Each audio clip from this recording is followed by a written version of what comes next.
Hey guys, my name is Francisco Hernandez and this is my cat Tails. Today I'm doing another episode in my Building the Shot series, going over an image that I took last month from a photo shoot I did with a model by the name of Clarissa at my local university. I actually have a behind the scenes video from the shoot that you guys can check out in the top right corner of the screen right here. Oh my god!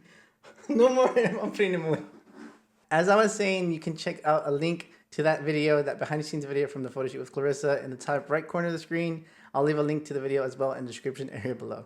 As always in this series, I want to briefly go over the gear that I use because it is important to the final outcome of the photo shoot. I use the Sony a7R III with the Sigma Art 35 f1.2 lens for wider shots. And then for the more portrait, bokeh filled shots, I use the Sigma Art 105 1.4. The lighting that I used was the Godox AD300 Pro and the Godox AD100 Pro, which is also known as the Explore 300 Pro and Explore 100 Pro by Adorama. I use these lights because I really wanted to be very portable throughout this entire photo shoot. The modifier for the 300 was the 33.4 inch that's made for the 300 Pro and the 400 Pro. It fits directly onto those lights without any sort of adapter. And the 100 Pro was unmodified. I only added a CTO gel for some shots though. Before I continue, I do want to let you know that this video is sponsored by Skillshare. Skillshare is an online learning community filled with thousands of inspiring classes for creative and curious people alike.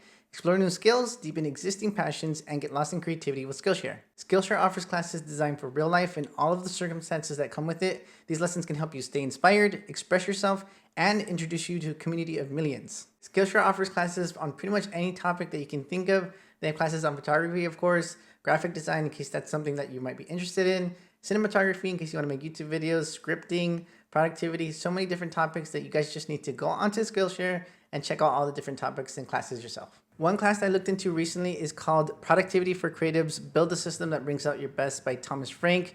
And I thought it was really interesting because there's a lot of tips and tricks that I learned that kind of force you to be more productive. There's one section called Inspiration as a Muscle, and in it you learn to give yourself productive limitations. And that really helped me because I do feel like giving myself certain limitations will kind of force me to be more productive, and I thought that was really interesting throughout this lesson. Skillshare was made to learn, so there's never any ads, and they're always launching new premium classes so you can stay focused and follow where your creativity takes you. At less than $10 a month, it's not expensive at all, and you guys are really interested in trying it out, you can use my link in the description area below because the first 1,000 of you to use that link will get a free trial of Skillshare Premium. When you guys support the people that support my channel, it allows me to keep making free content for you guys, so definitely check out Skillshare. One piece of equipment that was really important to this photo shoot is the 6-stop ND filter that I used.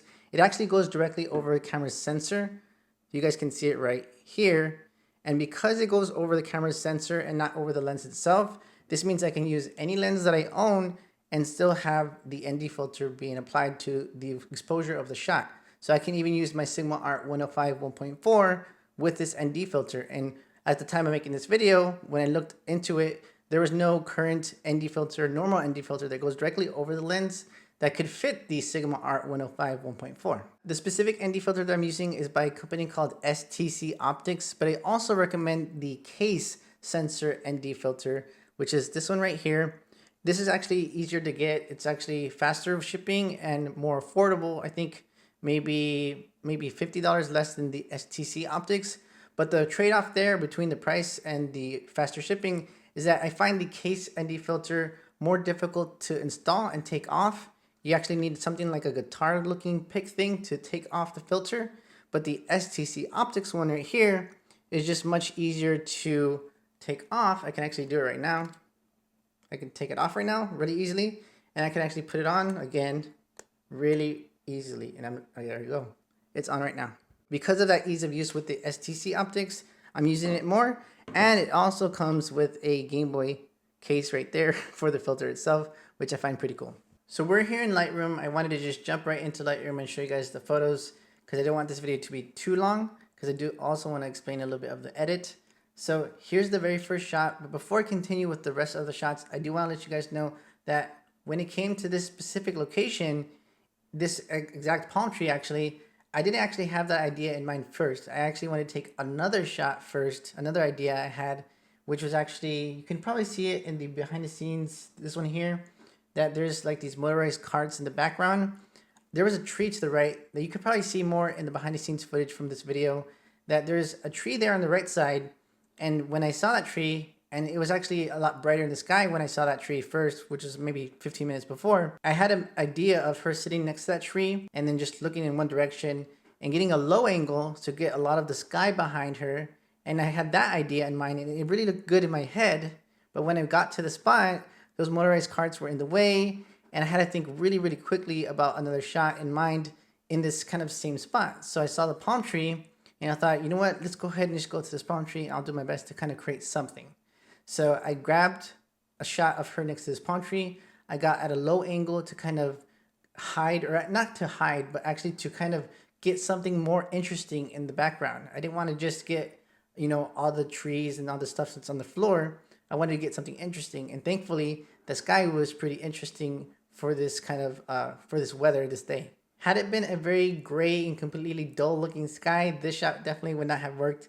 And I might have tried doing a little bit of sky replacement, but the sun was pretty bright this day. And so although there was a lot of clouds in the way, the sun was kind of just doing its best to kind of fight through and provided a more interesting sky. I was really cautious not to get any of the distractions in the background here. There was one specific car that you can see right here that was kind of just a big eyesore. So I did my best to kind of make sure that my composition was kind of hiding that car by using her body and the palm tree to kind of just not let it show up at all. This shot here and the next one are pretty much the same thing, but the hair is just landing better. It was very windy that day, so I was trying to catch the wind where it's not too wild in her hair. So this shot was fine. But one thing I do like to communicate with the model ahead of time is that I'm not a big fan of flow posing, which means that the model changes the pose after every shot.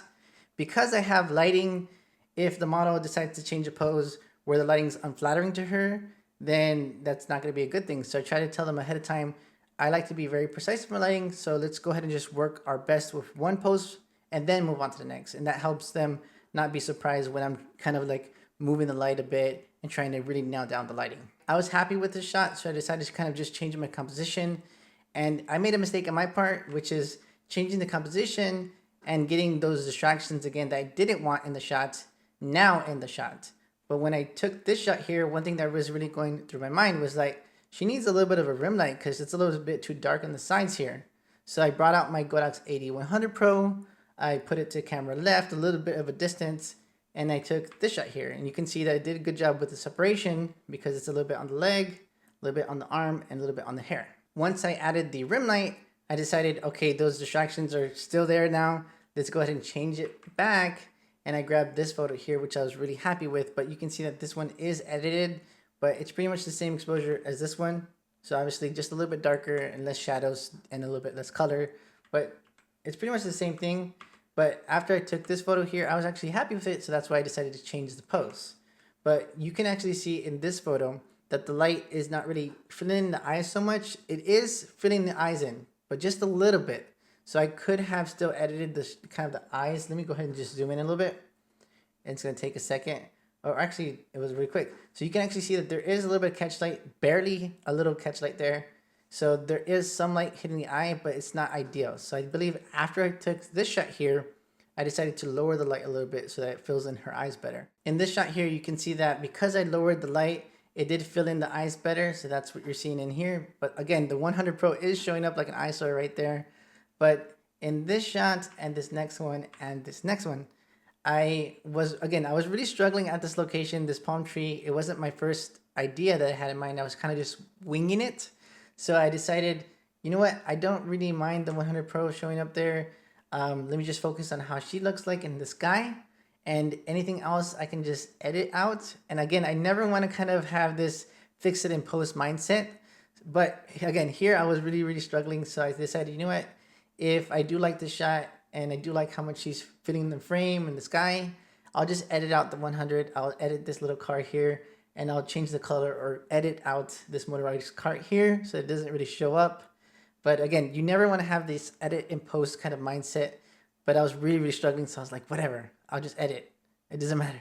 I didn't anticipate these motorized carts getting in the way. So that was my mistake. I should have had like a backup when I got to the spot. I then went back into portrait orientation.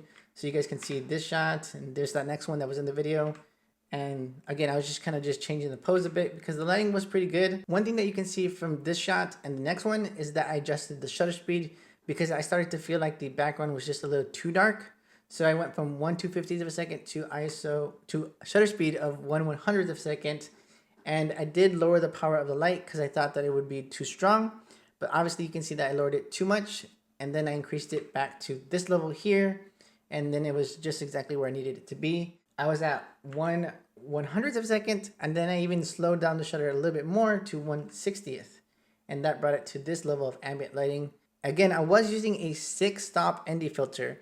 So I do also have a 4-stop ND filter. So for this specific photo, if I wanted to avoid any sort of motion blur, I could have just swapped in my 4-stop ND filter and grabbed this pretty much the same shot. But as you're shooting, you don't want to kind of pause and lose the kind of focus of the shoot. So I decided, you know what, let me just adjust the shutter speed. I could have also raised the ISO and been perfectly fine and still gotten that 2/50th of a second shutter. But I decided, you know what, let me just change the shutter speed. And I grabbed this shot here and then I continued. Again, at this point, I liked everything. I liked the shutter speed, the settings, the ambient, and the lighting. So I decided to just grab a variety of different shots. So this is landscape orientation, portrait orientation, looking away, looking at me. I actually do like the shot. Should have included it in the video.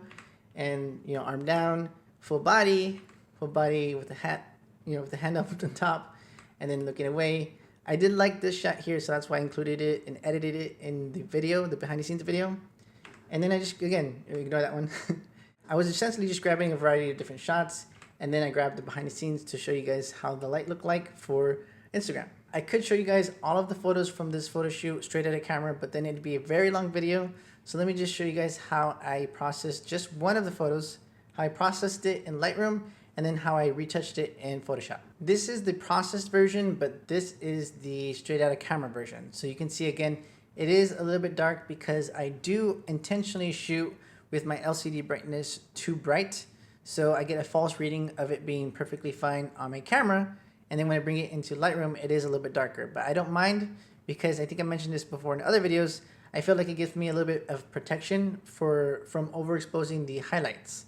So yeah, so even this highlight here is probably a little bit recoverable if I felt like it was too bright. But let me go ahead and show you guys how I went from that straight to the camera to this one here. I'm actually going to reverse engineer it for you guys so you can see exactly how I would do it, but backwards. Because in other videos, I've already showed you guys step by step what I do, which is bring out the colors and then a little bit of sharpening and then kind of adjust the exposure. So I'm going to reverse it this time. So I always bring out the colors, so I'm going to do the opposite and take them away. And the way that I bring them out is this saturation slider here in the calibration section. So I usually bring it to something to like 60 or 80. So I'm going to go ahead and bring it down to 0. So goodbye colors. And I didn't do any sharpening or lens correction, but I did take away some of the saturation of the oranges. So I'm going to bring them back to 0. And then I did adjust the hues of the blue and the aqua. Kind of very subtle changes there. I didn't change the luminance or anything. I'm going to change the exposure back to 0. Change the highlights to 0. The shadows to 0. And the whites to 0.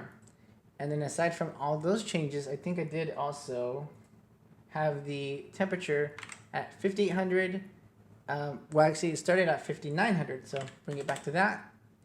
And then I also do a lot of different adjustments with the adjustment brush. So let me go ahead and show you guys the different things I did with that.